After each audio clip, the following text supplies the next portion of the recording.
First night with my husband. My name is Alina. I'm just an ordinary girl from a small town. I never thought I'd have a love story worth telling, but my first night as a married woman became a memory I will hold in my heart forever. It all started after our wedding. Everything happened so fast. Photos, laughter, traditions, tears. I smiled so much my cheeks hurt, but deep inside, I was nervous. Not just nervous, scared. That night, I was going to sleep in a new house with a man I barely knew as his wife. I remember standing outside the bedroom, my heart pounding like a drum. My mother-in-law whispered softly, "Everything will be fine, Beta."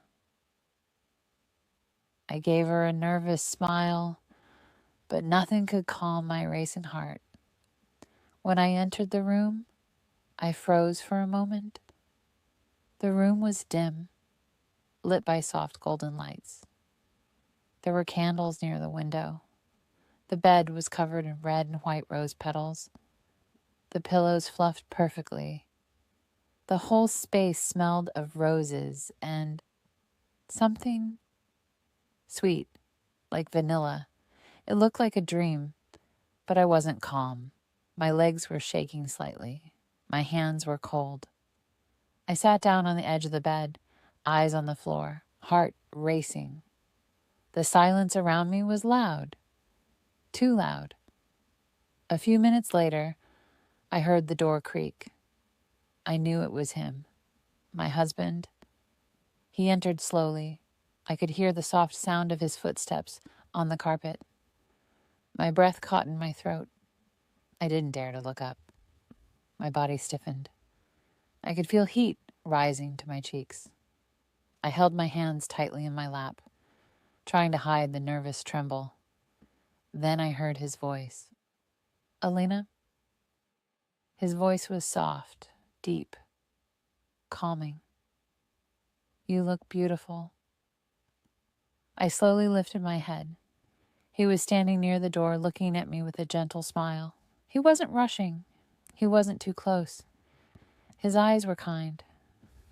That gave me a little courage. He walked forward and sat on the sofa across the room, not the bed.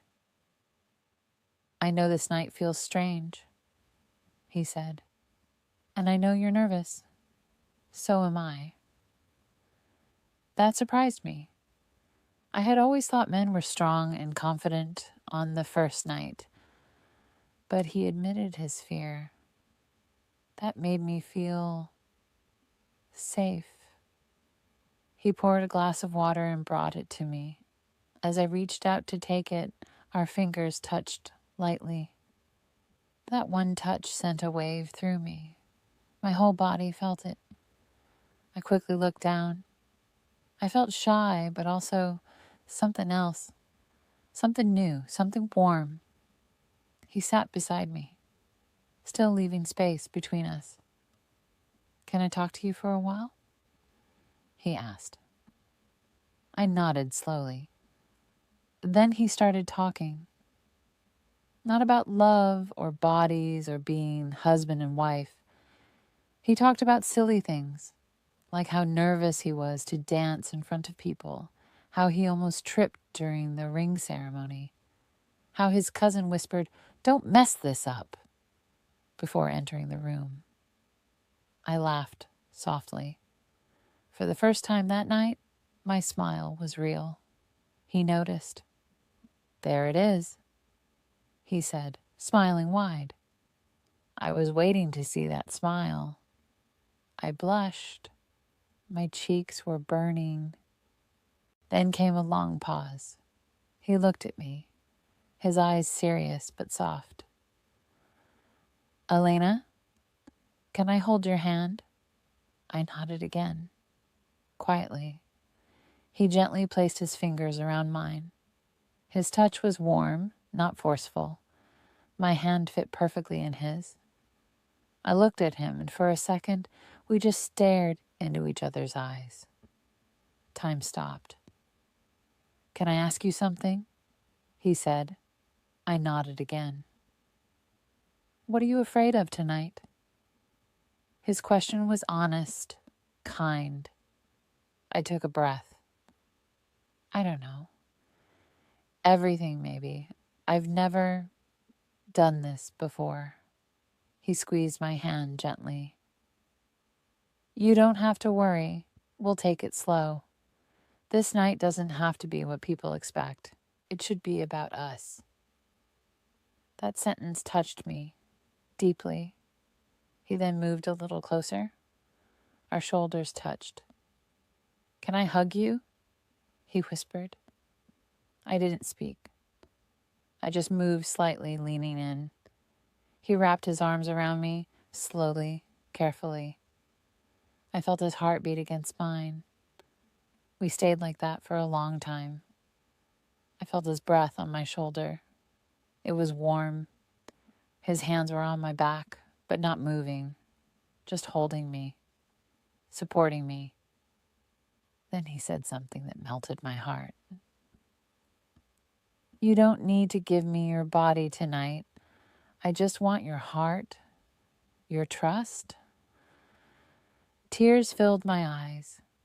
No man had ever said something so pure to me. We lay on the bed, still fully dressed. He played with my fingers, traced circles on my palm, and whispered sweet nothings about how he had imagined this night too, but he never wanted to scare me. "Some nights," he said, "are not about passion. They're about peace. And tonight, I just want you to feel at peace with me." I turned to him and asked softly, "Will you always be this patient?" He smiled and kissed my forehead. "Always. You are not just my wife. You are my partner, my friend, my dream." And just like that, all the fear melted away. That night, we didn't rush. We didn't try to make love like in movies or stories. We just held each other, whispered truths, shared smiles, and felt the beginning of something beautiful. It wasn't just the first night with my husband. It was the first chapter of a bond built on trust, understanding, and real love. And now, when I think of that night, I don't just remember roses or candles. I remember how he made me feel safe, loved, and seen. My message to you: the first night with your husband is not just about physical closeness. It's about connection, comfort, and care. Take your time. There's no need to rush. Talk to each other. Share your feelings, fears, and hopes. Respect each other's emotions and be gentle, kind, and understanding. Build trust with love and honesty. Create a safe space where both can feel relaxed and free. However, don't force anything. True love is never rushed. Don't stay silent about your fears or discomfort, and don't compare your night to movies or others. Love grows with time, and perfection is never the goal.